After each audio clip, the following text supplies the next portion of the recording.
विदितं वा सर्वमेतत्क्षमध्वं जय जय करुणाब्धे श्रीपती मे मुकुंदम।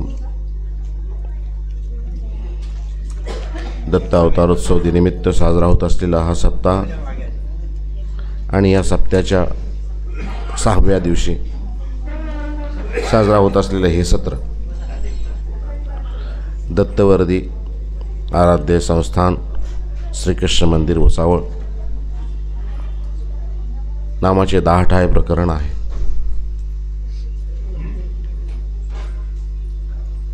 ठाय म्हणजे उपाय, ठाय म्हणजे काय होईल, देवाचे नाव घेतल्याने काय होते, कसं, याचं सह उदाहरण या प्रकरणामध्ये आलेलं आहे। वायुदेव व्यासांची कृती आहे। आज आपण प्रकरणाच्या मध्यभागामध्येच अर्थातच आता नाम पडते आकाश धरी इथपर्यंत पोहोचलेलो आहोत।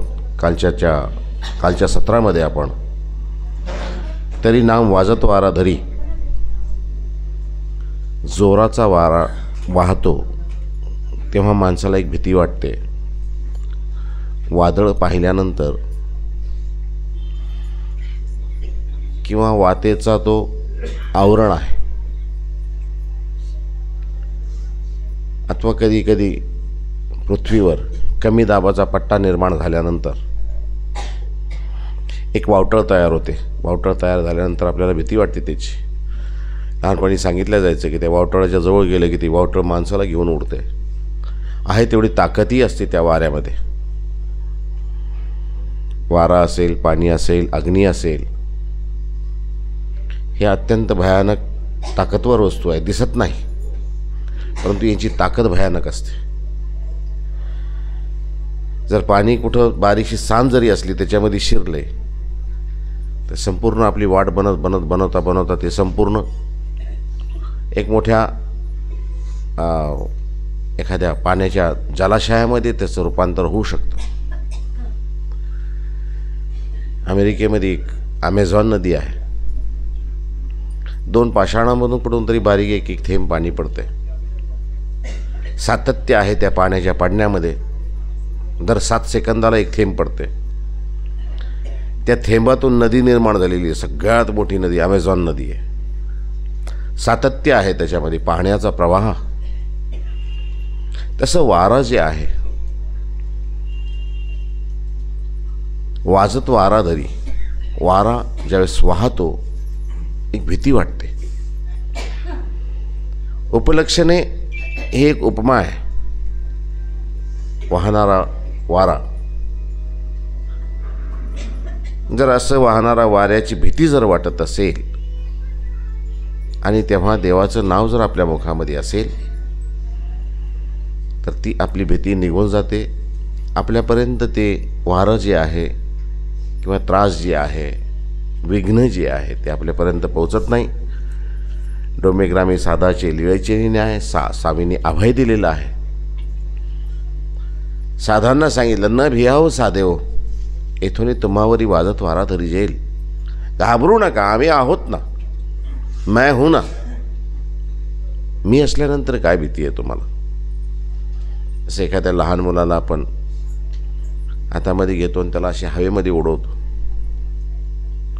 उडाल्यानंतर तो मुलगा घाबरत नाही आहे, कारण त्याला माहिती आहे खाली वडिलांचे हात आहेत, वडील माझा खाली पडू देणार नाही। एक सक्षम हातामध्ये मी आहे। तसं आपण ज्यावेळेस देवाचं नाव घेतो त्यावेळेस तेवढी आपल्याला शाश्वती हवी आहे। मी देवाचं नाव घेतल्यानंतर मला काही विघ्न होणार नाही। एक हवेमध्ये प्लेन चालू आहे, 15,000 फुटाच्या उंचीवरून प्लेन चाललेलं आहे आणि अचानक वर आकाशामध्ये वादळामध्ये ते सापडते। सगळे लोक घाबरतात। प्लेनमध्ये पळापळ सुरू होते। मात्र प्लेनच्या बिझनेस क्लासमध्ये एक मुलगी निश्चल शांत बसलेली आहे। 8-10 वर्षाची आहे। सगळे घाबरलेले, सगळे घाबरतायत, काय होईल सांगता येत नाही।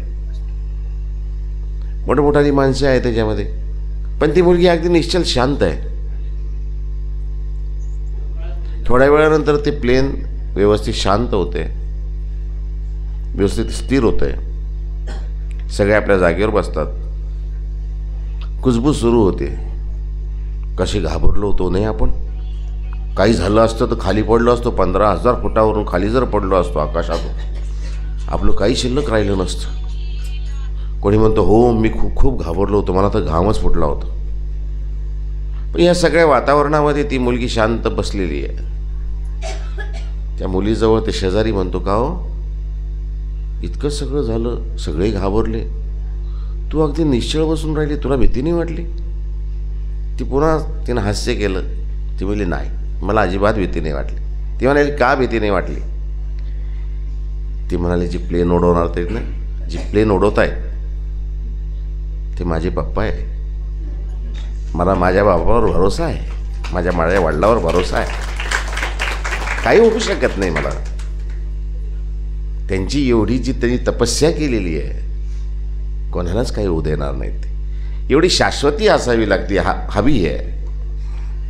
देव आहे, देवावर आम्ही जर सोपवलं, देवाचं नाव आमच्या मुखामध्ये आहे, तर काय होणार आहे आम्हाला? बाल नविंगा होवे, त्याचा केस सुद्धा वाकडा होत नाही. त्याच्या मुखामध्ये देवाचं नाव आहे. जलथल अगन आकाश पवन पर केवल उसकी सत्ता, प्रभु इच्छा के बिना यहाँ पर हिल न सके एक पत्ता, उसी का सोचा यहाँ पे होता उसकी शक्ति महान, तारने वाला है भगवान, बचाने वाला है भगवान. ना करो रे भाई फल की आशा, जगत पिता पर छोड़ो, कल क्या होगा इसकी चिंता, उस जगत पिता पर छोड़ो. क्या होनी है क्या अनहोनी, इसका उसको ज्ञान. सगळं त्याला माहिती आहे, काही होऊ देत नाही आहे. आपल्याला देवावर भरोसा पाहिजे, विश्वास हवा. श्रद्धा असते, विश्वास नसते. काली तुम्हाला सांगितलं. तरी वाजतवार धरी केविना डोमेग्रामी, साधाची लिळेची न्याय त्याची केविना रणायताची दृष्टांते. रणायताचा दृष्टांत ही मी तुम्हाला काल सांगितलेला आहे. तेची केविना सर्वज्ञ म्हणले न भियाव साधेओ, तुम्हावरी वाजतवारा येथोनी धरी जेल, म्हणून वाजतवारा धरी. हे कालचं प्रकरण आहे.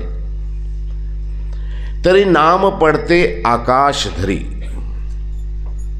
आता पुढचं जे आहे 7वं, आणि नाम उच्चारल्याने काय होते तर पडते आकाश धरी. आकाशान्याय, आकाश कोणीकडेही पहा तुम्ही, एक आच्छादन दिसतंय आपल्याला, एक आकाशाचं आवरण दिसतंय. पृथ्वी आहे, पृथ्वीच्या भोवती एक आवरण आहे, त्याला वातावरणही म्हणतात. वात म्हणजे हवा, त्याचं आवरण आहे. आकाश आहे, ढग आहे. कुणीकडेही पहा, कुठेही जा, पृथ्वीच्या अवतीभोवती तुम्हाला दिसणारच. विशाल आहे स्वरूप त्याचं. आणि अशा विशाल स्वरूपामध्ये याने उपलक्षणे, मोठमोठे विघ्न, कॅलॅमिटी ज्याला इंग्लिशमध्ये म्हणतो, कॅलॅमिटी नेवर कम अलोन. संकट कधी एकटे येत नसतात, आले की सगळे सोबतच असतात. मोठमोठाले संकट, मोठमोठे म्हणजे कसे? आता आपण सर्वसाधारण रस्त्याने चाललो, समोर मोठा एखादा बुलडोजर आला, आपण त्याला धडक मारली, काही होणार आहे? त्यात बुलडोजरची आपल्याला धडक बसली, आपलं काही शिल्लक राहणार आहे? उपलक्षणे मोठमोठाले संकट, आकाशान्याय. तरी नाम पडते आकाश धरी. नाम जर ईश्वराचं आपल्या मुखामध्ये असेल तर आकाशा उपलक्षणे मोठमोठाले विघ्न सुद्धा आपलं काही करू शकत नाही. त्याचं उदाहरण सांगतात पहा कसं. तेची केवी कसं ना पेहरा संगमी, रामाची येल रामाईसाची येल लिळेचे न्याय. रामाईसा नावाची एक बाई आहे, स्वामींच्या जवळ येते. एक दिवस एक नारळ आहे. आता सुगरणबाई आहे. सुगरणबाई म्हणजे चांगल्या प्रकारे स्वयंपाक करते, त्याला म्हणतात सुगरणबाई. स्वामींनी स्तुती करत असताना आबाईसांची सुद्धा सुगरणबाई म्हणून स्तुती केलेली आहे. आबाईसा म्हणजे नागदेवाचार्यांची आई. आणि त्यांना स्पेशल करून स्वामींनी रुद्धपूरला पाठवलेले, बाई तुम्ही तिथं जा, तिथं गोविंद प्रभू बाबांची सेवा करा. गोविंद प्रभू बाबांच्या खावणीला त्या पात्र झाल्या. गोविंद प्रभू बाबांची खूप सेवा केली. ते खूप प्रेमाने खूप आवडीने गोविंद प्रभू बाबांना खाऊ घालायचे. ते रामाईसा नावाची एक बाई स्वामीजवळ येते. आल्यानंतर सहज येत नाही, आपली कलाकारी दाखवते. काय करते? नारळ आहे, नारळाला फोडते, वरचं त्याचं जे टर्फलं असते चॉकलेटी कलरचं ते काढून टाकते. त्या नारळाला चिरते, नारळाला चिरून आतमध्ये त्याला साखर भरते, त्याला पुन्हा व्यवस्थित चिटकवते आणि पुन्हा त्याला वरून साखरेने घोळते आणि त्या स्वामीजवळ आणून स्वामीला दृष्टबोध करते, स्वामीला अर्पण करते. स्वामी त्या फळाकडे पाहतात. भक्तजन जवळ आहेत, प्रभू आहे, ईश्वर आहेत. विचारतात ते कशाचं फळ आहे हे? आता असलं फळ कधी पाहिलंच नाही आपण. साखरेमध्ये घोळलेलं, पांढरं झालेलं, खडूनी घोळलेला तो. त्या काळात पुन्हा शंका काढताल तुम्ही, साखर होती काय?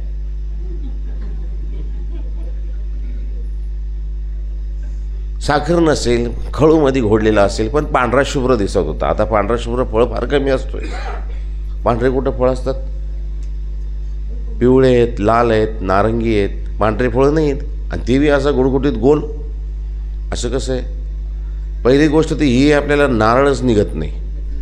कसा निघेल नारळ? निघतंय. नारळाच्या वरच्या शेंड्या काढायच्या, त्याला थोडंसं आगीमध्ये जाळायचं. आगीमध्ये जाळलं त्याला असं थोडंसं असं घेऊन कडक वस्तूने असं फोडायचं. फोडलं की वरचं टरफल निघून जातं. वरचं टरफल निघालं की आयता आतला खोबडा बाहेर येतो. त्याला व्यवस्थित मग ती असती नाईफ ज्याला म्हणतात, त्यानं व्यवस्थित काढलं की निघून जाते. त्याला चिरायचं, त्याच्यामध्ये काय भरायचं ते भरलं, त्याच्यानंतर पुन्हा त्याला घोळलं, पांढरा आणून स्वामीच्या ठिकाणी अर्पण केलं गेलेला कलाकारी आहे. पदार्थ तेच आहेत, आहे की नाही? दुधापासून पदार्थ होतात, मैद्यापासून पदार्थ तयार होतात, पण वेगवेगळे प्रकार. मग त्यालाच आपण ब्रेड म्हणले, त्यालाच आपण पाव म्हणलं, त्यालाच आपण काय अजून मोमोज म्हणलं. वेगवेगळे प्रकार आहे, गव्हापासूनच निर्माण झालेले सगळे, आहे की नाही? गहू बारीक पिसला की त्याचा मैदा झाला. मैदा काही वेगळी वस्तू आहे का? रवा काही वेगळी वस्तू आहे का? रवा बी तेच आहे, तांदळाचं बारीक रूप म्हणजे रवा, है ना? एकाच वस्तूतून वेगवेगळा आकार त्याला देणे आणि त्याला बनवणे. त्या रामाईसानी स्वामीजवळ आणलेली ती वस्तू आणि अर्पण केलेली. स्वामी त्या ठिकाणी विचारतायत भक्तजनांना, सांगा बरं हे काय आहे? कोणी सांगू शकलं नाही. दायंबाई जवळ बसलेले आहेत. सांगा दायंबाई काय आहे? ते म्हणाले, देवा काय आहे काय माहीत नाही, पण कशाचं तरी फळ दिसतंय. स्वामींनी विचारलेलं आहे, बा दायंबा सांगा बरं हे कशाचं फळ आहे? त्यांनी काय उत्तर द्यावं? काही फळ आहे म्हणून नाव सांगावं ना. त्यांनी हातात घेतलं, देवा कशाचं तरी फळ दिसते. अरे देव म्हणाले, आम्ही तेच तर म्हणतोय तुला, फळ आहे पण कोणतं आहे? त्यामुळे स्वामी म्हणतात, बाप भोजा काय? भोजा म्हणजे अत्यंत सर्वज्ञ, लय शान आहे हा, अत्यंत सर्वज्ञ. सगळी काही माहिती असल्यासारखं आव्हान तो कळत तर काहीच नाही. आपण एखाद्याला म्हणतो ना, आव तो असा आणतो की सगळं माहिती आहे आणि कळत तर काहीच नाही. रामीची या बायांनी आणलेलं ते फळ स्वामी हातामध्ये घेतात, कोणाला सांगता येत नाही. स्वामी त्याला बराबर फोडतात, आतली साखर काढतात, गोड पदार्थ काढतात, वेगळं करतात, सगळ्यांना प्रसाद देतात. व्यवस्थित ईश्वराची लीळा आहे ती.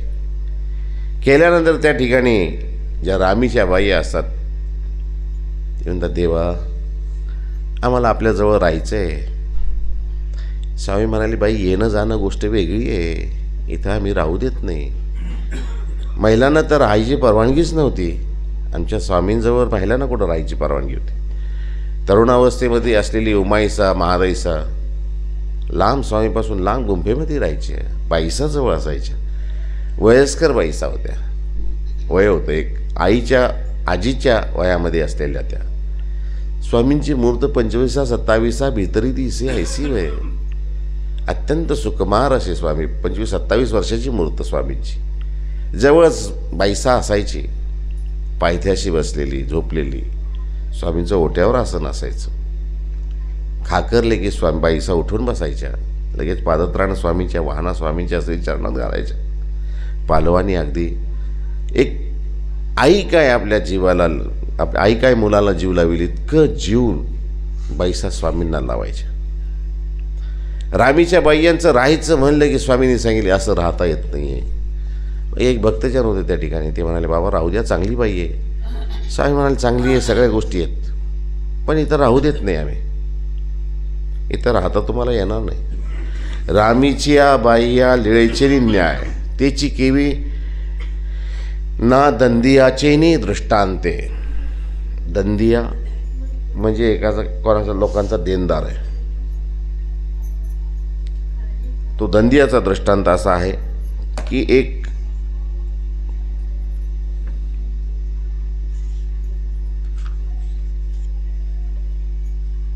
कहून एक जगाचा दंदिया असे,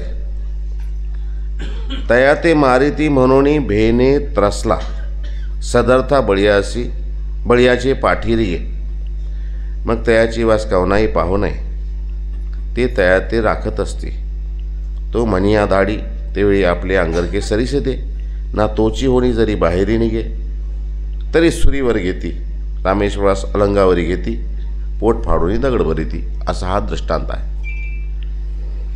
कहूनी एक जगाचा दंदिया असे, जगाचा देणदार झालेला एखादा माणूस असतो, सगळ्यांचं देणं त्याला झालेलं आहे. कोणी त्याला कोणाच्या हातात सापडला की तो त्याला धरतो, आमचे पैसे दे नाही तर मारतो. जगाचा दंदिया असे, तया ते मारिती म्हणून भेने त्रसला, घाबरतो सगळ्यांना. घरातून निघणं बाहेर निघणं अवघड होऊन गेलेलं आहे, बाहेर निघू शकत नाही. ज्याचं देणं आहे त्याला सापडलं की तो धरतो, पैसे वसुलीसाठी पकडतो, पैसे दे नाही तर मारतात. असा त्रसून जातो, तो जीवनाला कंटाळतो. मग समर्थ बळियाचे पाठी रिगे. समर्थ म्हणजे समर्थ, सामर्थ्यशाली एखादा चांगला माणूस, त्याच्या पाठी रिगे म्हणजे त्याला शरण जातो, त्याच्या जवळ जातो. मला खूप देणं झालं म्हणाले, मला वाचवा याच्यातून, मी त्रसलोय आता.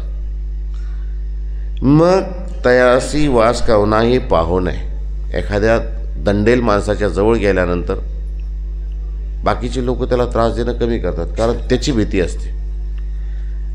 याला जर काही बोलावं तर त्या माणसाला वाईट वाटतं, आणि त्या माणसाला जर वाईट वाटलं तर हा आपल्याला, त्याला काही करायच्या अगोदर हा आपल्याला काही करेल, ही भीती असते लोकांना. तया ते राखत असती, तो म्हणी धाडी तेवेळी आपले अंगरके सरीसे दे. मग हा जो शरण आलेला माणूस आहे, ज्या सदर्थ रायाला, ताकदवर बंड असलेल्या माणसाला, मग तो त्याला कधी बाहेर पाठवतो की जा एवढं काम करून ये, तर सरीसे अंगरखे दे. अंग राखणारे अंगरखे किंवा एखादी वस्तू किंवा हा माणूस याचा आहे ते पाहूनच कोणी त्याच्या जवळ येत नाही. आणि ते सोडून जर हा बाहेर निघाला तर याला कोणी सोडत नाही, दंदियाला. तसं आपण आशेषा देवता चक्रांचं देणं करून ठेवलेलं आहे. जी देवतेच्या हाती सापडलं ती देवता आपल्याला दुःख भोगवते. देवतेच्या ठिकाणी अगोदर दुःख भोगवणे आहे, मग सुख भोगवणे आहे. सुख आपण जोडलेलेच किती आहे, फार कमी असतो, दुःखच जास्त जोडलेलं असतं. मग ज्या देवतेच्या हातीच सापडलं ती देवता आपल्याला घेऊन जाते, दुःख भोगवते. ईश्वराचं तसं नाही, ईश्वर पहिले सुख भोगवतात, मग राहिलं तर दुःख भोगवतात. देवता तशा रे, पहिले दुःख भोगवतात मग सुख भोगवतात. ईश्वराच्या ठिकाणी आधी रायके विके, आयुष्यभर कधी देवाकडे आलाच नाही, आणि एखाद्या वेळा कधी जाताना देवाला जाता जाता जर हात जोडला असेल, वर गेल्यानंतर पाहतात त्याचं काय लेखाजोखा आहे 10 दिवसानंतर. यानं आयुष्यभर कधी देवाकडे परमेश्वराकडे गेलाच नाही, एकदाच फक्त हात जोडलेला आहे. पण पहिले त्याला परमेश्वराचं पहिले भोगवतात सुख फळ, पहिले देवाचं भोगू द्या त्याला, आधी रायके विके. बाजारामध्ये जर गेल्यानंतर एखाद्या मोठ्या माणसाचं जर काही सामान आलं तर हराशी करणारे किंवा विकणारे बाजूला सरकतात, पहिले मोठ्या माणसाचं होऊ द्या. मी मगाशी बाहेर बसलो होतो, एक छोटासा मुलगा माझ्याजवळ आला. बाबा, म्हणलं का रे बाळा? आमच्या चक्रधर स्वामींनी अगोदर गोपाळकृष्ण महाराजांचं नाव का सांगितलं? म्हणजे पंचकृष्णामध्ये दत्तात्रय महाराज एवढे आहेत, त्यांचं नाही सांगितलं, गोविंदप्रभूचं नाही सांगितलं, स्वतःचं नाही सांगितलं, गोपाळकृष्ण महाराजांचं नाव का सांगितलं? मी म्हणलं पैसेवाला माणूस आहे ना यार, पैसेवाल्याचे नातलग सगळे असतात, राजा माणूस आहे ते, राजाला सगळे ओळखतात, होय की नाही? तसं माहीभट्ट ज्यावेळी स्वामीकडे आले तर स्वामी जेव्हा सेवादास्य करा, कोणाची करू? मोठ्या माणसाचं नाव घेतलं पहिले, राजा. आपणही राज्य केले, भक्तालाही राज्य करायला लावलं, म्हणून श्रीकृष्णाचं नाव घेतलं. मोठा माणूस आहे ना, एक दाब असते, वजन असते. एका मोठ्या माणसाची आम्ही नातलं गे म्हणल्यानंतर समोरचा माणूस मी म्हणते नाही यार, खरोखर मोठा माणूस आहे. आधी रायके विके परमेश्वर आहेत ते, अगोदर त्या परमेश्वराचं दिलं जातं. पडते आकाश धरी केविना पेहरा संगमे रामा ईसाची लिळेची न्याय तेची केविना दंदियाची दृष्टांते तेची केविना सर्वज्ञ म्हणले धर्माची या चाडा रायाची राणी का नये वरी पडते आकाश धरी येईल. स्वामींनी सांगितलं, काय सांगितलं? धर्माची या चाडा, धर्माची या चाडा, धर्मा कारणे, धर्मास्तव, धर्मा खातर. रायाची राणी का नये, राजाची राणी का आली नाही, का येत नाही, आली जरी तरी धर्माची या चाडा रायाची राणी का नाही, वरी पडते आकाश धरी जेल. ती राणी जरी असली आणि एखादा समजा निष्कलंक जरी असला, आम्हाला शरण आलं ना, आमचं नाव त्याच्या मुखामध्ये आहे ना, आम्ही त्याला कधी कुठेही त्रास होईल असं होऊ देणार नाही. आता धर्माची या चाडा रायाची राणी का नाही, आता हे मोठा प्रश्न आहे. राजाची राणी का येत नाही, त्याचा आणि याचा काय संबंध आहे सांगत नाही. आता गोष्ट अशी आहे, हा प्रसंग आहे तिकडचा. काल बोलता बोलता तुम्हाला मी नाथ सांगितले होते, नाथ आहे की नाही? भैरवाचे आगमिक असतात, त्यांना नाथ म्हणतात. भैरवांच्या 8 भैरव आहेत आणि 8 त्यांच्या विद्या आहेत. आमच्या ब्रह्मविद्याशास्त्रात सांगितलेलं आहे. कराळी, विक्राळी, उमापती, पशुपती, सदाशिव, ब्रह्मा, विष्णू आणि महादेव, हे 8 भैरव आहे.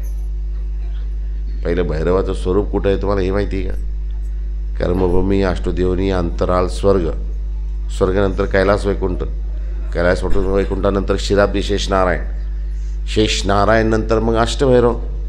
अष्टभैरव म्हणजे 8च आहेत ते. पण भय म्हणजे भयंकर, रव म्हणजे शब्द जोरात किंचाळतात, ओरडतात, ते भीती वाटते माणसाला, भयानक आहेत ते. हे कधी एकत्र एका ठिकाणी येत नाही, आले तर काही करू शकतात.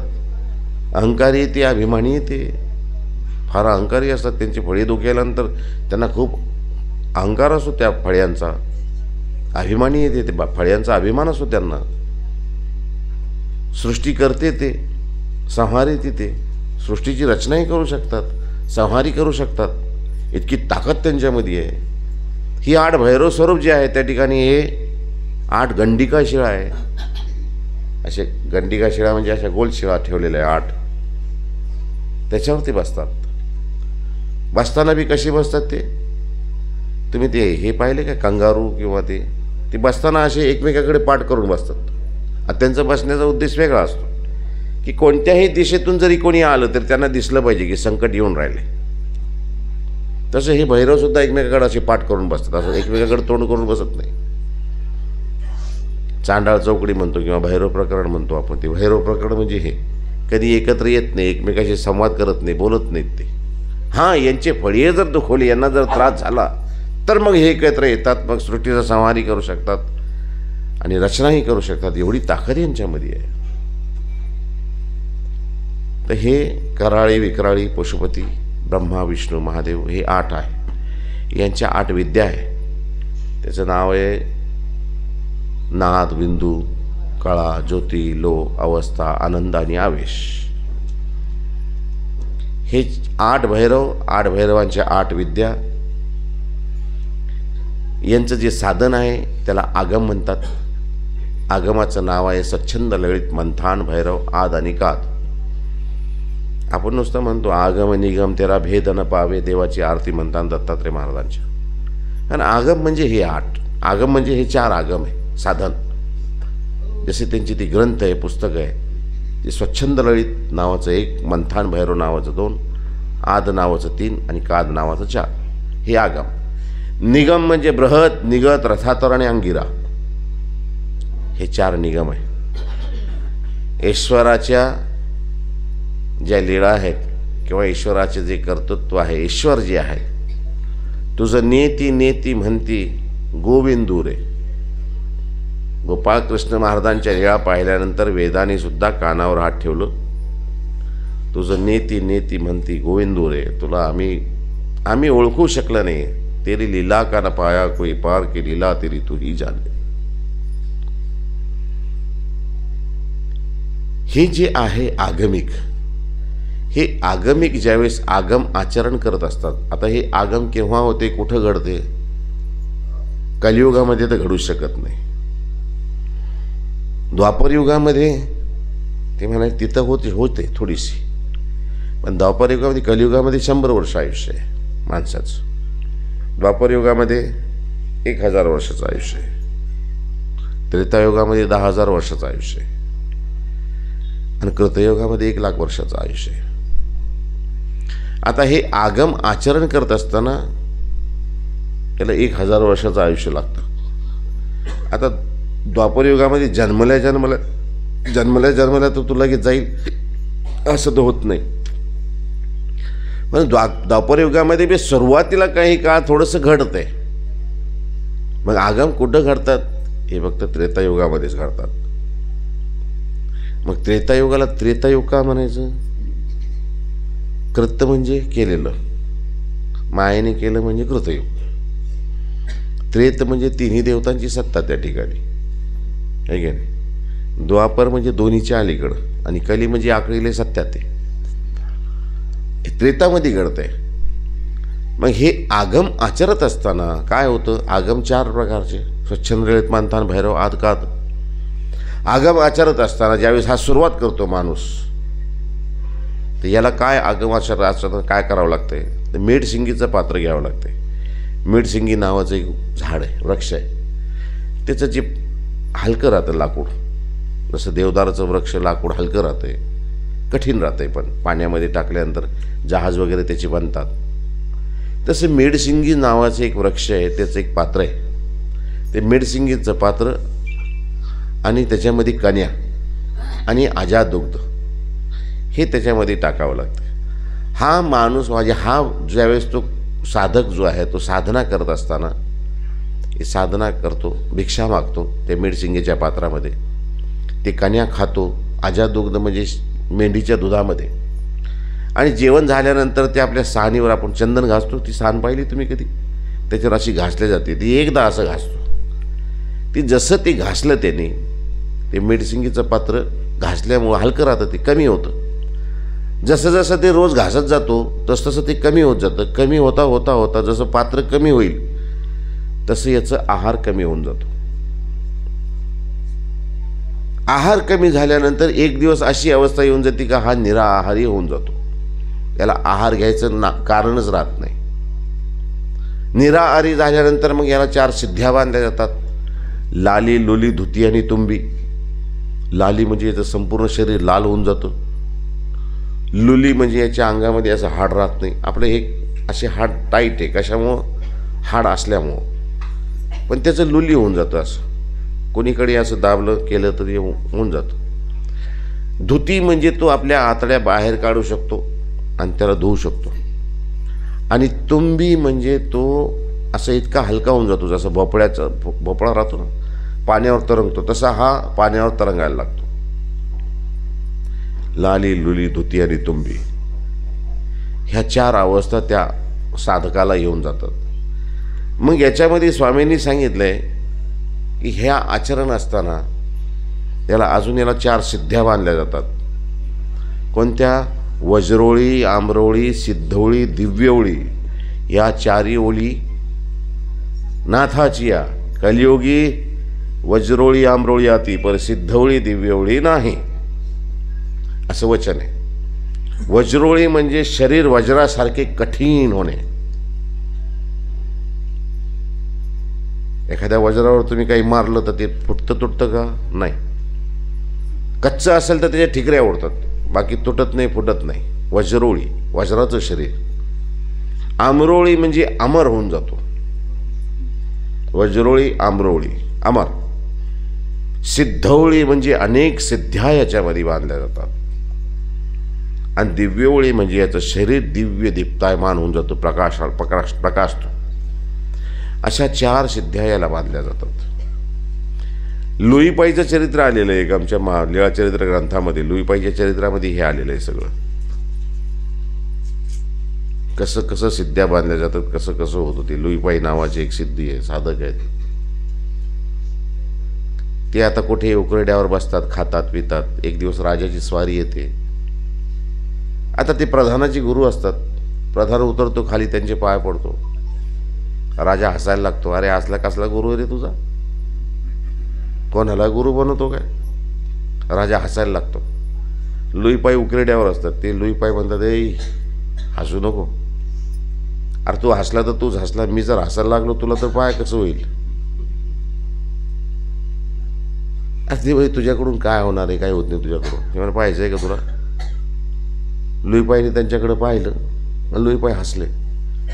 लुईपाई हसले तर घोडे बी हसायला लागले, राजा बी हसायला लागला, सैनिक बी हसायला लागले, सगळेच हसायला लागले. हसता हसता हसता इतके हसायला लागले की गडबडा लोळायला लागले, पोट दुखायला लागलं. आता मरायची वेळ आली तरी हसणं बंद होईना. प्रधान म्हणला राजाला, मी तुम्हाला पहिलेच म्हणलं आमच्या गुरुच्या नका नादी लागू, साधू संतांपासून लांबच राहावं. तुम्ही ऐकत नाही. साधू संत असेच राहतात, काही होतं म्हणून आपलं अंतर ठेवावं त्यांच्यापासून. तुम्हाला मी पहिले सांगितलं, तुम्ही मला नाव ठेवायला लागले. जा म्हणाले त्यांच्या पाया पडा, आता माफी मागा. राजा गेला, पाया पडले, माफ करा मला. ते म्हणे माफ नाही, आपल्याकडे चुकीला माफी नसते, साधू संत माफ करत नाही. मग चला म्हणाले तुम्ही आमच्याकडं, आता आमची सेवा म्हणून सेवक म्हणून राहा. गेले मग एका ठिकाणी गेले, दारू पिले, पैसे द्यायला नाही. ठेवलं राजाला, राहू द्या म्हणाले, याला सेवा करू देत. एका ठिकाणी गेले, एका बाईकडे गेले, त्या ठिकाणी चुकीचं काम केलं, पैसे द्यायला नाही. ठेवा म्हणाले याला, प्रधानाला बी ठेवा. तिथं बरेच दिवस हे राहिल्यानंतर त्यांना मग त्या यांनी ठेवल्यामुळं यांनी तिथं सेवा केली निश्चिंतेने, श्रद्धेने. यांना सिद्ध्या बांधल्या गेल्या त्या राजाला आणि त्या प्रधानाला. अशी कथा लुईपाईची आलेली आहे. आपल्याला तिकडं जायचं नाही, आपल्याला हे घ्यायचं की आगमी काय.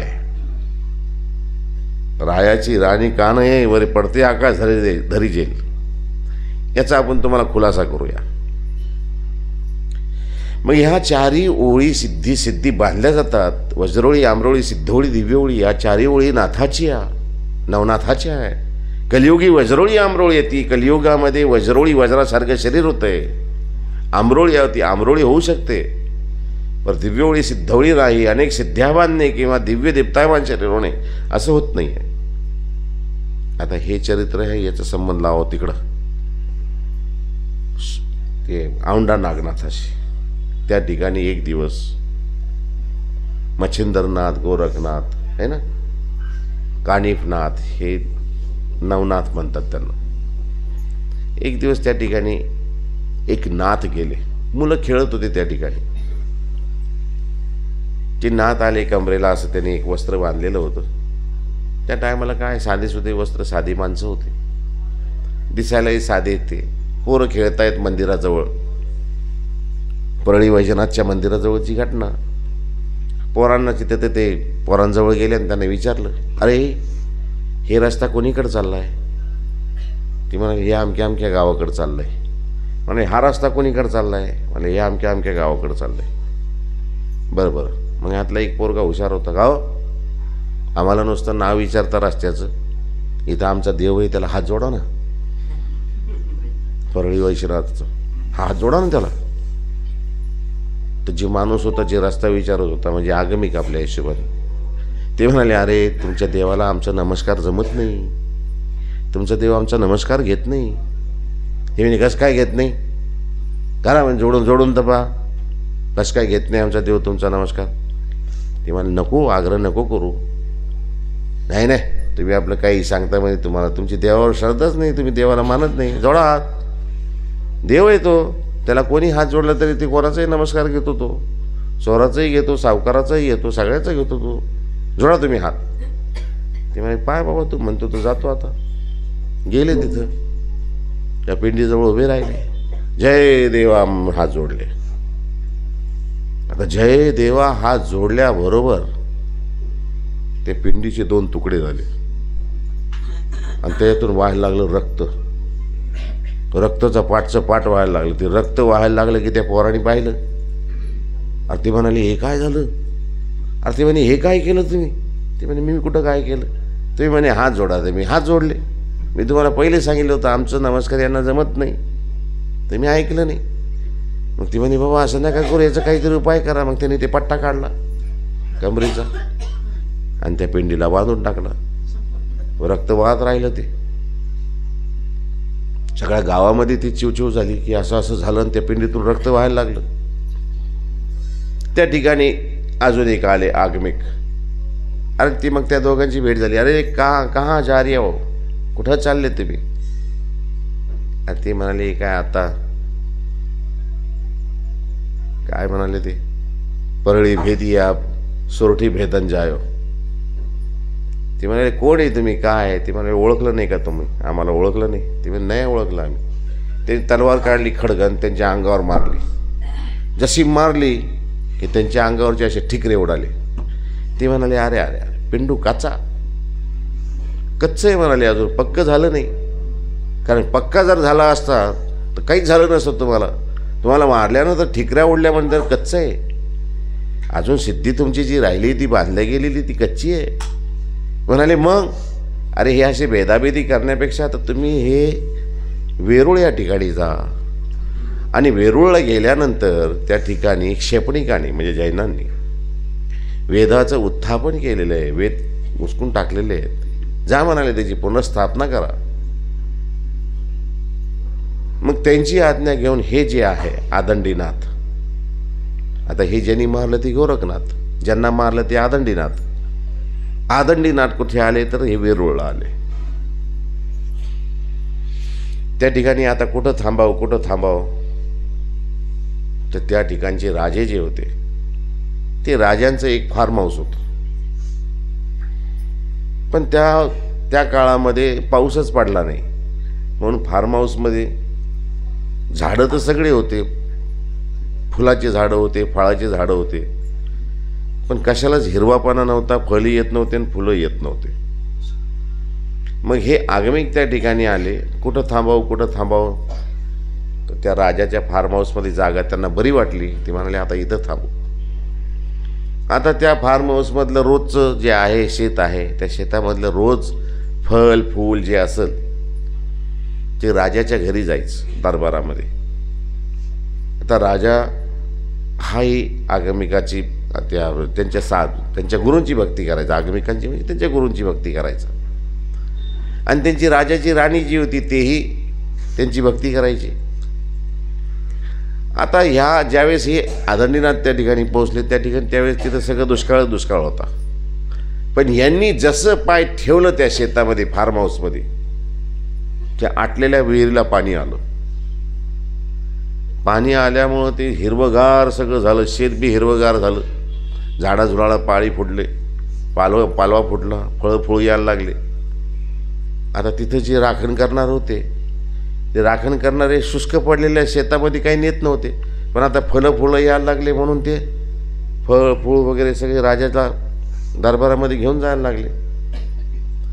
मग राजा आश्चर्यचकित झाला. कसं काय रे म्हणाले, इतका दुष्काळ पडला, सगळीकडे पाण्यासाठी हाहाकार व्हायला लागलेला आहे आणि आपल्या शेतामध्ये कसं काय हे यायला लागलं?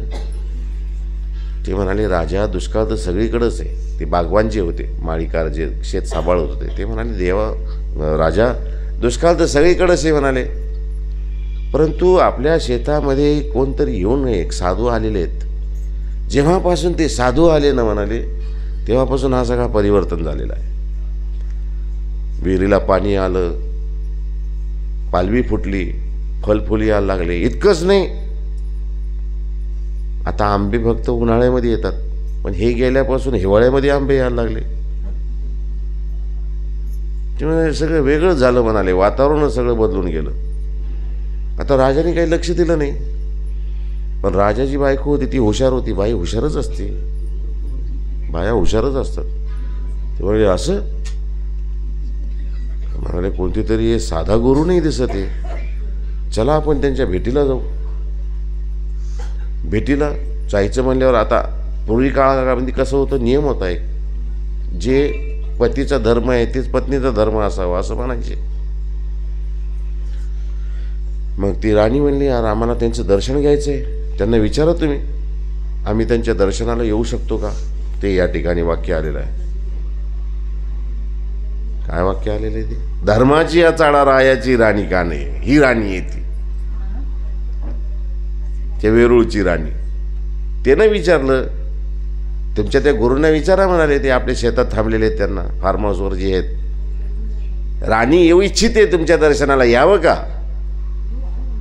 त्यांनी सांगितलं येऊ द्या, येत असतील तर आम्हाला काय त्रास आहे. कोणी सांगितलं, आदरणीनाथाने. मग चुकायला लागलं का काही, चुकलं काही नाही बरं फोन. हां, मला वाटलं माझं काही चुकलं काय. या ना म्हणाले, या काय हरकत नाही. मग राणी भेटायला जायची. मग राणी काही पदार्थ न्यायची, गुरु काही खाताल काय आमच्या हातचं. आता महिलांचं कसं असतं, मग आमचं काहीतरी गुरुने खावं, गुरुच्या उपयोगी जावं. मग ती पदार्थ वगैरे भरून न्यायची. मग गुरु प्रसन्न होते त्यांच्यावर. मग ही वार्ता एक दिवस त्या राजाच्या गुरुला कळली. ती म्हणे, काय रे लबाड्या करतो आमच्याशी. आता हा क्षेपणिकाचा शिष्य होता जैनांचा. ते म्हणे, काय रे राजा लबाड्या करतो म्हणाले. हां, तो आमच्याकडं नुसतं देखाव्यासाठी येतो, तुझी बायको तो दुसरीकडे जाते म्हणाले, ते दुसरे गुरुकडं. ते म्हणाले, नाही नाही असं कसं होईल. ते म्हणे, पाय खोटं नाही सांगत आम्ही तुला. राजा गेला राजमहालामध्ये राणीकडं, राणीला सांगितलं, का हो बाई. ते म्हणाले, बोला राजेसाहेब. ते म्हणाले, तुम्ही आमच्या गुरुकडे येत नाही, गुरुला मानत नाही. ते म्हणे, मानतो. मग तुम्ही दुसऱ्या गुरुकडेही जातात. ते म्हणाले, हो आमची श्रद्धा आहे, आमची भक्ती आहे, फार चांगले आहे ते, आम्ही जातो त्यांच्याकडं. ते म्हणे, अजिबात नाही, खबरदार जायचं नाही. असं कसं जमल, जे माझा धर्म आहे तोच तुमचा असायला पाहिजे की नाही, असं कसं.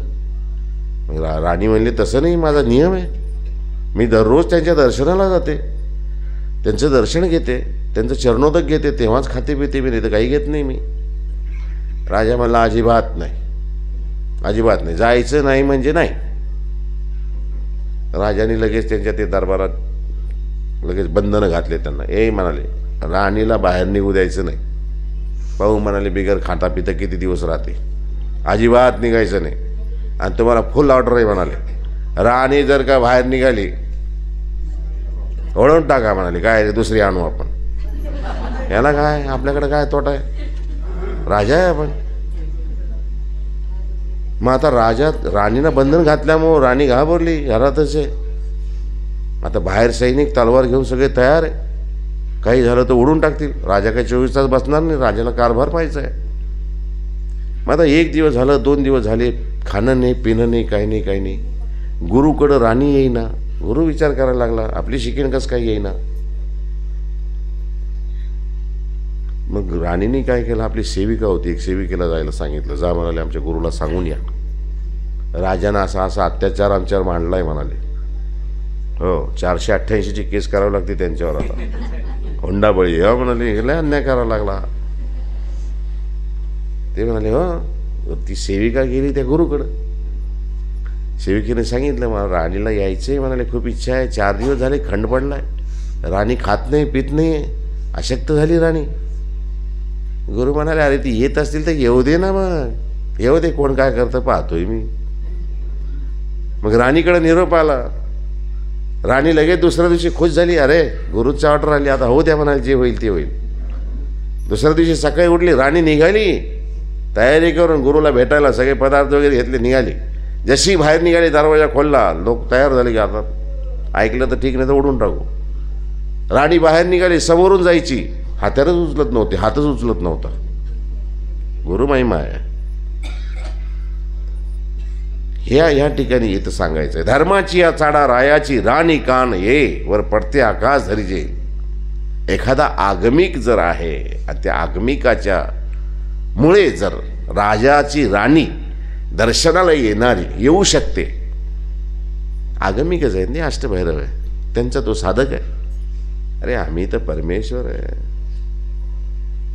अरे आमचा भक्त जर आमचं नाव त्याच्या मुखामध्ये असेल तर वर पडते आकाश धरिजे. आकाशा लक्षणे उपलक्षणे मोठमोठाले संकट जरी आले, अरे मैं हूं ना, काही होऊ देत नाही मी माझ्या भक्ताला. वर पडते आकाश धरिजे, म्हणून नाम पडते आकाश धरी. हे पडते आकाश धरी तरी नाम येते विघ्न हरी तेची केवी. अनेक नामाचा महिमा काय, अनेक नाम उच्चारल्याने काय होतंय. नाम येते विघ्न हरी. नाम जर उच्चारल्या गेला तर येणारे विघ्न सुद्धा पलीकडे थांबले जातात, विघ्नच येत नाही तिथपर्यंत. जो शरणागताचा वज्रपंजरू, आर्ताचा उदारू, तो नमेन कृपेत सागरू, सर्वेश्वर माझा. संकष्ट वज्रपंजरू आहे. पंजरू पिंजरा एक तयार होतो त्या ठिकाणी. आपल्या भोवती एक पिंजरा तयार होऊन जातं. संकट आपल्यापर्यंत येतच नाही. तरी नाम येते विघ्न हरी. नाम येणारे विघ्नाचं सुद्धा हरण करते. त्याची किवी ना बेलोपुरी महादाईचा जाप्य प्रश्नाची लिळेची नाही. बेलापूरचं चरित्र आहे. स्वामीची उदासीनता आहे आणि उदासीनता असताना स्वामी सांगतात, बाई तो माही आहे त्याला बोलवा, तो जर येईल. देवाची उदासीनता, देव म्हणतात बाबा ही उदासीनता हरा, आता परिहारा, खुश व्हा. स्वामी सांगतात बाई तो माही आहे त्याला बोलवा. त्यानं जर आला आमच्याजवळ तर आम्ही त्याला गीता वाखाणू, गीता सांगू म्हणाले त्याला. नाही तर इथं लक्ष जाप्य करा, 1,00,000 वेळा स्मरण करा, तर आमची ही प्रवृत्ती भंगेल. लक्ष जाप्य करणं सोपं होतं. त्या ठिकाणी माहीभट्ट आले असते, त्यांना जर स्वामींनी गीता सांगितली असती अजून बी पूरक राहिलं असतं आपल्याला. आपण गीतेचं सार फक्त एक श्लोक घेऊन तुम्हाला परवा दिवशी तुम्हाला वर्णन केलं मी,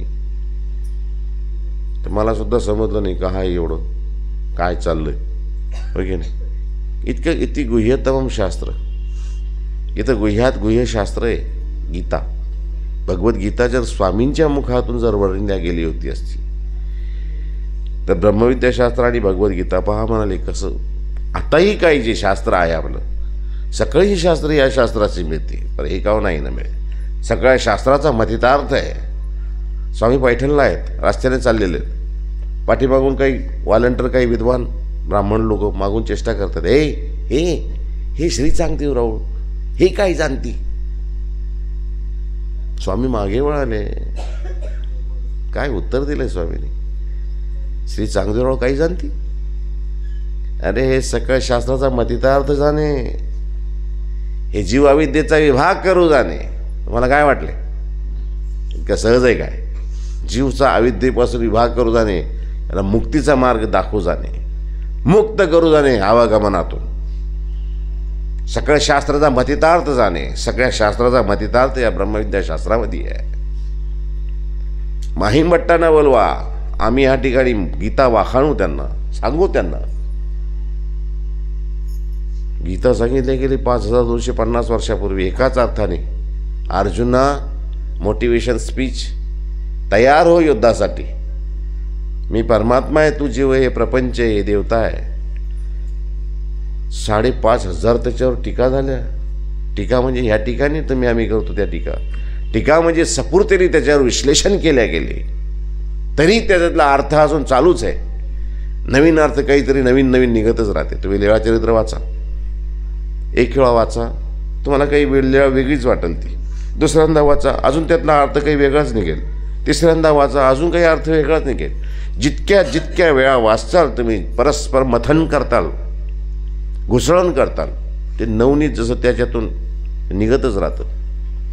जसं ती मलाई असते, दुधाची साय, त्याच्यावर विरजण लावलं जातं. विरजण लावल्यानंतर ते महिला त्याच्यातून तूप बनवतात.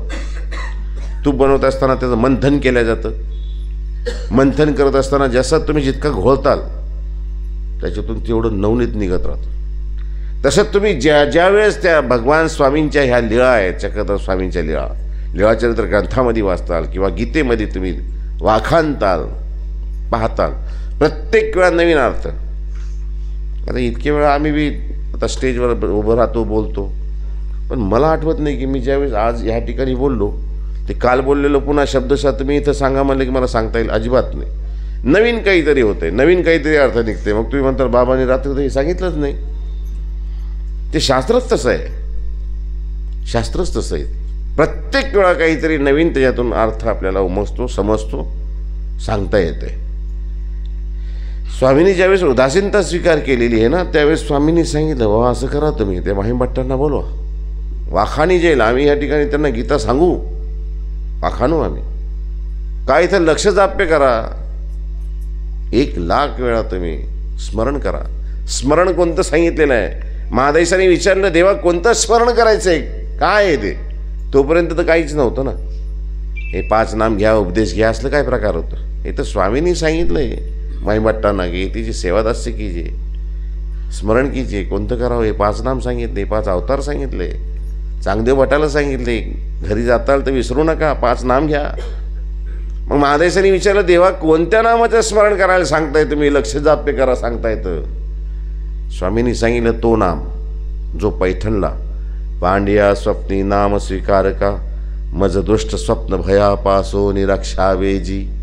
पांड्याला जे नाव सांगितलं गेलेलं आहे, जैसे श्री चांगदेवराव, हे नाव सांगितलं गेलेलं आहे. आले ते येत आहेत, ते भक्त आहेत, पांडे भक्त आहेत. काय म्हणाले बाई आमची, धर्म सोडला, सगळं सोडलं, कोण आणलाय माणूस, त्याला आसनावर बसवते, त्याची पूजा करते.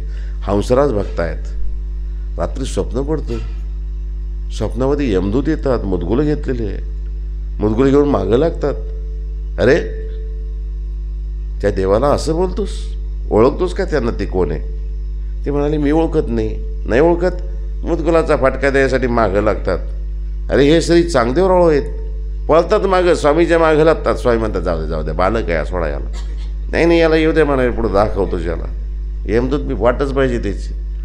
रात्रभर झोप नाही, सकाळी उठला, पळतच आला बाईसांकडं, बाई बाई बाई तुम्ही ओळखता का, हे कोण आहेत? अरे ते म्हणाले, मला प्रचिती आलेली, मी तर पहिलेच ओळखलेले, तू ओळख हे कोण आहे. ते म्हणाले, हे प्रत्यक्ष श्री चांगदेवराव आहेत. ह्या ठिकाणी उच्चारलं गेलं, सांगितलं गेलं की बाई लक्ष जाप्य करा, नाम घ्या. कोणतं नाम घ्यावं? पांड्या स्वप्नी नाम स्वीकार का. पांड्याला स्वप्नामध्ये जे नाव सांगितलं गेलं, श्री चांगदेवराव नावाचं. तरी नाम येते विघ्न हरी, तेची किविना बेलापुरी महादैसे. जाप्य प्रश्नाची लिळेची न्याय, तेची किविना लेकरुवाळे मातेची दृष्टांते. लेकरुवाळी माता एखादी आई असते, त्याची लेकर असतात, 1, 2, 3, 4-5 वर्षाचा एक, 2-3 वर्षाचा एक, 1-1.5 वर्षाचा एक. आईला काही कामानिमित्त बाहेर जायचे, कोणाला ती ताटामध्ये भाकर देते, तो भाकर खात बसतो. दुसऱ्याला काहीतरी खेळणं देते, तो खेळत बसतो. तिसरं काड्यावर असतं, आई त्याला काहीतरी खाऊ पिऊ घालते, त्याच्या हातामध्ये एखादं खुळकुळं देते, बैस खेळत बैस. त्याला उतरवते, त्याला बाहेर जायचे आईला कामानं. त्या बोराला खाली उतरायला जाते, पोरगं खाली उतरायला तयार नाही, तो सोडतच नाही, पदरच नाही सोडत. नाही मी उतरणार नाही उतरणार, नाही करणार मी. आई म्हणते, अरे सोड, मला जायचं आहे कामाला. म्हणजे अजिबात नाही, ती सोडतच नाही, त्याच्या मागच राहतो, आईच्या मागच राहतो तो. असं लेकरुवाळे आईचं दृष्टांत आहे. काही केल्या तो ईश्वराला सोडत नाही आहे, ती आईला सोडत नाही. जसा तो बाळ, तसे काही जीव असतात. परमात्मा बी सगळ्यांना सगळ्या ठिकाणी पाहतो, सगळ्यांची परीक्षा पाहतो, पाहिल्यानंतरच सगळं देत असतो. हे दुनियेचा बाजार आहे. हे जगात जग म्हणजे बाजार आहे. बाजारामध्ये सगळे आता तुम्ही मंदिराकडे येताना पहा ना, कुठं चहाची दुकान आहे, कुठं मद्याची दुकान आहे, कुठं पानाची टपरी आहे, कुठं खायपायची दुकान आहे, कुठं मनोरंजनाचं साधन आहे. इथं जवळ वसंत टाकीज बी होती, पहिले होती ना, हां, पिक्चरची टाकीज बी आहे इथं, सगळ्या गोष्टी आहे इथं. पण आपण घरून निघालो मंदिराकडे यायला, आपण कोणीकडेच पाहत नाही आहे. आपल्याला फक्त मंदिराचा प्रवेशद्वार दिसतोय, आपल्याला फक्त मंदिर दिसतंय, आहे की नाही. आणि जे काही दुसरे असतात, चला ना अजून उशीर आहे आरतीला, 11 वाजता आरती, अजून तर 10:30 वाजले, थोडंसं चहा वगैरे पिऊ, चहाच्या दुकानात चालले जातात. दुसरा असतो काहीतरी, अरे काहीतरी भजे निघून राहिले गरमागरम, चला भजे खाऊन घेऊ. पुन्हा मंदिरात भेटतं नाही भेटतं. प्रत्येकाची वेगवेगळी हातोटी आहे. काही माणसं घरून निघाले की सरळ ते म्हणतात नाही जायचं आहे, निघालोय मंदिरासाठी, मंदिरातच पोहोचणार, इकडे तिकडे जाणार नाही. तसे ह्या परमेश्वराच्या ठिकाणी आलेले सगळेच काही परमेश्वर व्हावा, परमेश्वरच भेटावा असा उद्देश नाही. जसं समुद्राच्या ठिकाणी गेल्यानंतर काही लोक त्या शंख शिपल्यावर तृप्त होतात. काही माणसं म्हणतात ह्या अरे समुद्रामध्ये शंख शिपले नाही, याच्यात मोती बी आहे, मोत्यासाठी प्रयत्न करतात. थोडंसं आतमध्ये जातात, थोडीशी 2-4 बुचकी मारली, बुटकळ्या मारल्या, ते मोती हातात लागतात, मोती घेऊन येतात. ते म्हणतात अरे वा मोती सापडले. दुसरा एखादा येतो, अरे ते म्हणाले मोती बिती काय घेऊन बसला, अरे याच्यामध्ये अनर्घ रत्न आहे. अजून आतमध्ये जातो, अजून खोलामध्ये जातो, अजून बुड्या मारतो, 1 बुडी 2 बुडी 3 बुडी दिवसभर रात्रभर मारतच राहतो. एक दिवस असं येतं की बराबर ते अनर्घ रत्न त्याच्या हाती लागतं. अनर्घ रत्न हाती घेतो, तो विकायला येतो, दाखवायला येतो, कोणाची हिंमत होत नाही घ्यायची. मग ते म्हणाले, लोक म्हणतात अरे एवढं भारी आणलेलं रत्न हा तर फक्त राजाच घेईल. मग राजाकडे घेऊन जातो, राजाला दाखवतो, राजा हे पाय हे सापडले मला. राजा जवाहीर बोलवतो, पहा म्हणाले काय याची किंमत. अरे ते जवाहीर ते पाहिल्यानंतर म्हणतात अरे सारे जमाने सारी दुनिया की कायनात की दौलत भी इसके पास रख दो तो इसकी किंमत नहीं लगा सकते. इतकं बहुमूल्य आहे. याला जर आपण सांगायला लागलो याची किंमत तर जिव्हा झडते. याची किंमत लावू शकत नाही. हे समुद्राच्या दृष्टांतामध्ये आहे. तसं परमेश्वराजवळ लेकरवाळी मातीच्या, आता लेकरवाळी माता सगळे आम्ही लेकरं आहेत. कोणी गाडीमध्ये खुश आहे, कोणी बंगल्यामध्ये खुश आहे, कोणी मंदिरात खुश आहे, कोणी कॅश पैसे भेटले त्याच्यामध्ये खुश आहे. एक म्हणतो मला हे सगळं नको आहे, मला पाहिजे तर देवच पाहिजे. जसा तो कडेवरचा मुलगा आहे, तो आईच पाहिजे म्हणतो. ती शेजारी पाजारी येतात तिला, अरे हे घे, काही खाय, टोस्ट घे, काही बिस्किट घे, काहीतरी घे. आईला विसर. तो म्हणतो नाही तुमचं तोंड बी पाहायचं नाही मला पाहिजे तर माझी आईच पाहिजे. ती असेल तर बोला. नाही की नाही. एक फार चांगलं उदाहरण आहे लैला मजनूचं उदाहरण. एक दिवस देव बी म्हणला अरे हे लैला मजनू आहे तरी काय, चला म्हणाले एक दिवस परीक्षा पाहायला. देवच आला त्या ठिकाणी. त्या मजनूकडे गेला. काय मजनू कसं काय चाललं. ते म्हणे मस्त आहे, काय पाहिजे तुला. ते म्हणे तू काय देऊ शकशील. अरे ते म्हणाले मी देव आहे, तू मागशील ती देईन तुला. बोल तुला काय पाहिजे. स्वर्ग पाहिजे, हॉटेल पाहिजे, काय पाहिजे तुला. ते म्हणाले तुझी हॉटेल नको, तुझं स्वर्ग नको, मला बोल काय पाहिजे. ते मला द्यायचं. मजनू लैला देतो काय. लैलाकडे गेले. लैला तुला काय पाहिजे. तुला सगळं जे पाहिजे ते देते, साडी देते, दागिने देते, पाहिजे ते घे. ती म्हणून तुझं काहीच नको. माझा मजनू भेटेल का. मजनू पाहिजे. अरे मी देव आहे, असू दे ना, देवाचं काय करायचं. तसं आम्ही ज्यावेळेस हट्ट धरून बसतो, आम्हाला ह्या गोष्टी नको, ह्या प्रापंचिक गोष्टी काय करायच्या. हे तर कर्माची गती, राहडगडीची न्याय, ह्या सगळे कर्मानं भेटणारच आहे. सगळ्या मागायचं असेल, काही पाहिजे असेल तर मागावं, तर परमेश्वर मागावं, परमेश्वराचं प्रेम मागावं. जसं तो लेकरूवाळा असतो, तो लेकरू असतो, आईशिवाय त्याला काहीच नको आहे, पाहिजे तर फक्त आईच. तसं आम्हाला या देवतेची साधनं नको, देवतींची फळं नको, आम्हाला या दृष्टपद दिसणाऱ्या लौकिक वस्तू नको आहे. पाहिजे तर आम्हाला फक्त देव हवा आहे. देव भेटेल का हीच वासना ठेवायची. आईच पाहिजे मला माझी. हे तुझे पदार्थ मला नको आहे. लेकरू आळी आईची निदृष्टांते, तिची किविना सर्वज्ञ म्हणले पोराजी वासी आग्रह नाही. आग्रह जरी होय तरी कोपरा पाढा नाही, म्हणून नाम येते विघ्नहरी. अरे आम्ही तर द्यायलाच बसलेलो आहे, आम्ही तर देणारच आहे, सगळं काही सर्वस्व द्यायचंच आहे आम्हाला, या जीवाला द्यायसाठीच आम्ही या भूतलावर आलेलो आहे.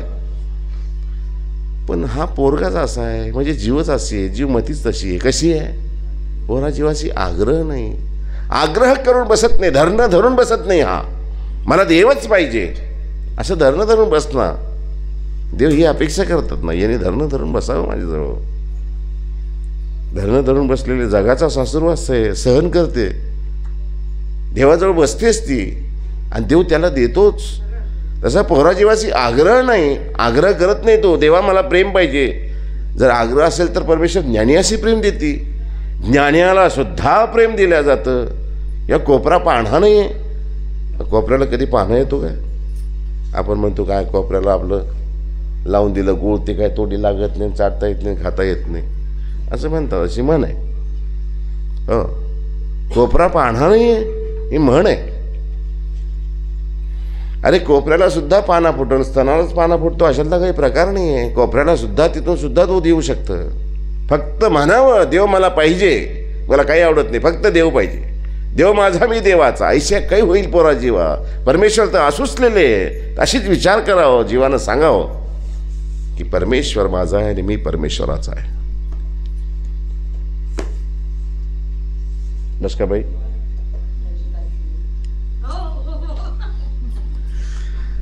असं आहे नामाचे 10 ठाय.